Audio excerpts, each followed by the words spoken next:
বোমা পড়েছে পাকিস্তানে আর ঘোরাচ্ছে বাংলাদেশে তাদের উপদেষ্টা মণ্ডলী, তাদের সরকার, তারা খোঁড়াচ্ছে। এবার বাংলাদেশে সেখানে কে পদত্যাগ দেবে, কে থাকবে, এগুলো তাদের নিজেদের ব্যাপার, আমাদের সে নিয়ে কিছু বলার দরকার নেই। কিন্তু ময়ূক, একটা কথা আমি খুব স্পষ্ট করে দিতে চাই, বাংলাদেশকে যদি ভারত মনে করে যে তাদেরকে শিক্ষা দেবে, ভারতকে একটা গুলিও চালাতে হবে না। মানে তুমি ধরো তোমার হাতের নিচে একটা জল ভরা বেলুন যদি থাকে, তুমি হাতটা একটু চেপে দিলে সেইটার যা অবস্থা হবে, বাংলাদেশেরও তাই অবস্থা হবে। আপাতত মোহাম্মদ ইউনূস স্বপ্ন দেখেছিলেন তিনি নেপালের সঙ্গে 7 সিস্টার্সের মধ্যে দিয়ে চিকেন স্নেকের সঙ্গে ব্যবসা করবেন, সে স্বপ্ন তার বিলীন হয়ে গেছে।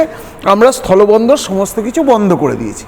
এখন তিনি যাবেন, এবার চীন দিয়ে ঘুরিয়ে এনে ব্যবসা করবেন নাকি পাকিস্তান দিয়ে ঘুরিয়ে এনে ব্যবসা করবেন, সেটা তার ব্যাপার, তাকে ভাবতে হবে।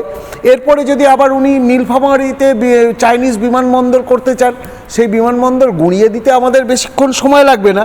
কিন্তু তার ফলশ্রুতিতে যেটা হতে পারে, হয়তো বাংলাদেশের জন্য ভারতের আকাশসীমা বন্ধ হয়ে গেল। তাহলে এখন বাংলাদেশ